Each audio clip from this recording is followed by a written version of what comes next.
रायपुर नगर निगम अब प्रदेश की राजधानी है और राजधानी का बजट जो है वो राजधानी के अनुरूप 15 तारीख को जनता के लिए पारित किया जाएगा।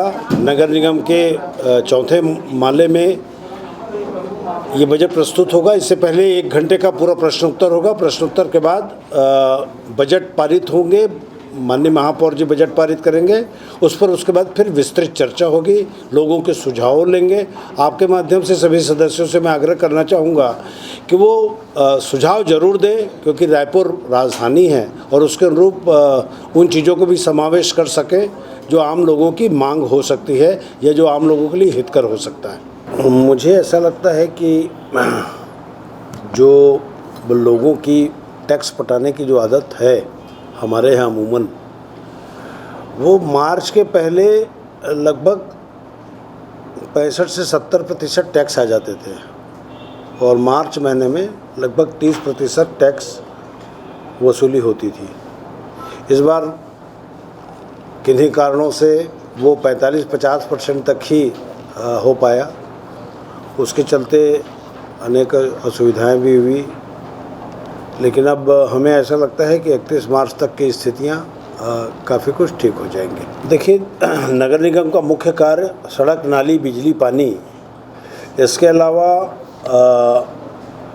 अच्छे उद्यान बनना, तालाबों का सौंदर्यीकरण होना और बहुत सारे ऐसे काम होते हैं दैनंदिनी में नगर निगम के। हाँ, कोविड में ज़रूर बहुत सारी ऐसी चीज़ें थी जिसको हम नहीं कर पाए, या महापौर जी की जो इच्छा रही होगी, क्योंकि प्राथमिकता लोगों की जान बचानी थी।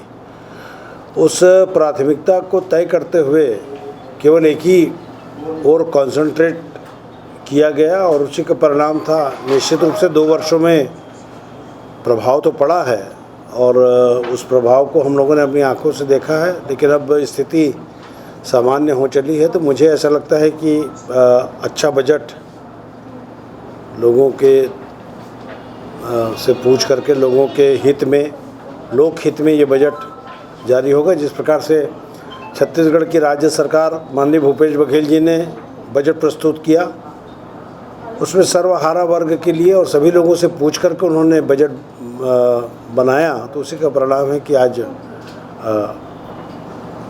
आम लोगों के लिए, आम लोगों के द्वारा प्रस्तुत की गई बजट हमको दिखाई पड़ती है। आपकी बात गंभीर भी है और निर्णय लेने के लिए भी वो है। दैनिक जीवन में बहुत सारी चीज़ें ऐसी होती हैं जिस पर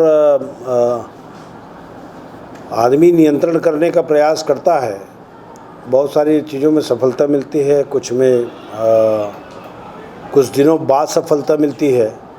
तो हमें ऐसा लगता है कि ये ज्वलंत समस्या जो सुअर से संबंधित है, इसके लिए आपके सुझाव आए हैं और इसका गंभीरता से महापौर और आयुक्त महोदय दोनों को संज्ञान में लाएंगे। स्वच्छता रैंकिंग को समझना अपने आप में बहुत बड़ी कठिनाई है। स्वच्छता रैंकिंग में जो नंबर दिए जाते हैं वो मुझे कहना ज़्यादा उचित नहीं है, लेकिन जो मापदंड तैयार किए जाते हैं उन मापदंडों में कभी कभी स्वच्छता रैंकिंग में एसटीपी को स्थान दे दिया जाता है। वो आवश्यक तो हो सकते हैं, लेकिन अत्यावश्यक सेवाओं की श्रेणी में सीवरेज ट्रीटमेंट प्लांट को नहीं कहा जा सकता, या इस प्रकार के बहुत सारे ऐसे हैं।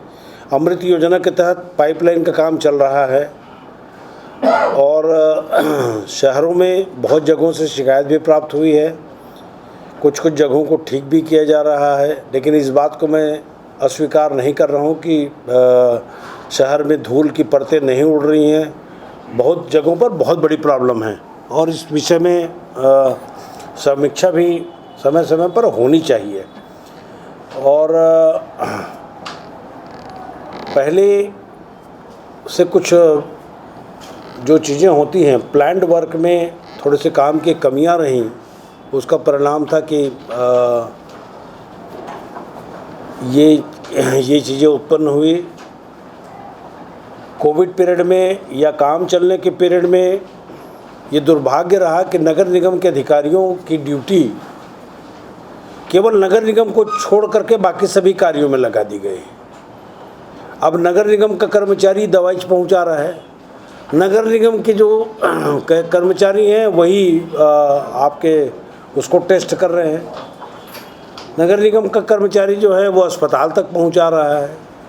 तो प्रशासनिक व्यवस्था में जो उच्च पद पर बैठे लोग हैं, चाहे वो कलेक्टर हों, चाहे वो नगरीय प्रशासन विभाग की सचिव हों, उनको इस बात को समझना चाहिए कि नगर निगम की प्राथमिकता सड़क, नाली, बिजली, पानी है, दैनंदिनी के काम है। उसके बावजूद नगर निगम के अधिकारी कर्मचारी काम को करते हैं, लेकिन अगर कहीं आप लंबे पीरियड तक अगर कहीं उन अधिकारी कर्मचारियों को उसी काम में लगा देंगे, जनगणना के काम में लगा देंगे, ओबीसी के सर्वेक्षण के काम में लगा देंगे, तो ये चीज़ें कठिनाई युक्त हो जाती हैं। जिस प्रकार से महापौर ने